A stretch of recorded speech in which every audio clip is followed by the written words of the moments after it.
أَيَحْسَبُ الْإِنسَانُ أَن يُتْرَكَ سُدًى أَيَحْسَبُ الْإِنسَانُ سورۃ القیامہ میں ہی آیت نمبر 3 دیکھیں، وہاں پہ أَيَحْسَبُ الْإِنسَانُ أَن لَّن نَّجْمَعَ پڑھا تھا،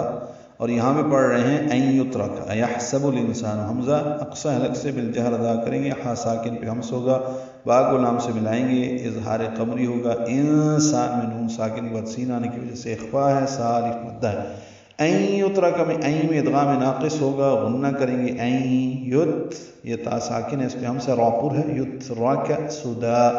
کاف باریک ہے، سدا میں دال پر 2 زبریں، وقفن یہ 2 زبریں الف مدہ میں تبدیل ہو جائیں گی، 1 زبر اور 1 الف پڑھیں گے، مد عوض کہتے ہیں اس کو، 2 زبر کے عوض میں 1 زبر اور 1 الف پڑھا جاتا ہے، تو یہ 2 حرکات پھر لمبا کریں گے، سدا، اور ملانا ہو تو سدن، اظہار ہوگا، تنوین کے بعد آگے علم کا حمزہ آ رہا ہے۔ کیا انسان نے گمان کیا ہوا ہے کہ اسے یوں ہی چھوڑ دیا جائے گا؟ أَلَمْ يَكُ نُطْفَةً مِّن مَّنِيٍّ يُمْنَىٰ، علم جیسے علم تری کیف، میم ساکن پہ اظہار، یک یا اور کاف باریک ہیں، کاف کو جلدی اور معروف پڑھیں گے، نطفہ طا ساکن اور پر ہے اور اس پہ قلقلہ ہے، نطفتم، تم میں ادغام ہے، تنوین کے بعد میم آنے کی وجہ سے ادغام ناقص مع الغنہ، میم میں پھر ادغام ہے، ادغام ناقص مع الغنہ، تو نطفتم میم دونوں جگہ غننے ہوں گے۔ منی میں میم کو نون سے نہیں ملانا، نون کو یا سے ملانا ہے، منی نون کو یا سے ملانا ہے، یا پھر تشدید ہے، اور یا کے نیچے تنوین 2 زیریں آگے یا آ گیا تو یا کو یا سے ملا دیں گے، یہ بھی ادغام ہے، ادغام ناقص ہے، غنہ ہوگا، تو منی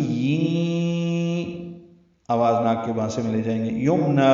میم ساکن پہ اظہار، نون پر کھڑا زبر قائم مقام مد اصلی، 2 حرکات لمبا کریں گے، وقفا وصلا، تو مم منی یمنا ہوگا۔ کیا وہ حقیر منی کا قطرہ نہ تھا جس کو ٹپکایا جاتا ہے؟ ثم كان علقة فخلق فسوى، ثم مثال نرمی سے پڑھیں گے، میم مشدد پہ غنہ ہے، کان میں کا الف مدہ ہے، 2 حرکات لمبا ہے، علقہ میں عین وسط حلق سے ادا کریں گے، لام باریک اور جلدی پڑھیں گے، قاف پر پڑھیں گے، تنوین کے بعد فا آنے کی وجہ سے علقۃ اخفا ہوگا، فخلق میں خا اور قاف دونوں پر ہیں، فسوا میں سین کو واو سے ملانا ہے، واو پر کھڑا زبر ہے، 2 حرکات لمبا کریں گے، پھر وہ خون کا لوتھڑا ہوا، پھر اللہ نے اس کو پیدا فرمایا، پھر اس کو درست کیا۔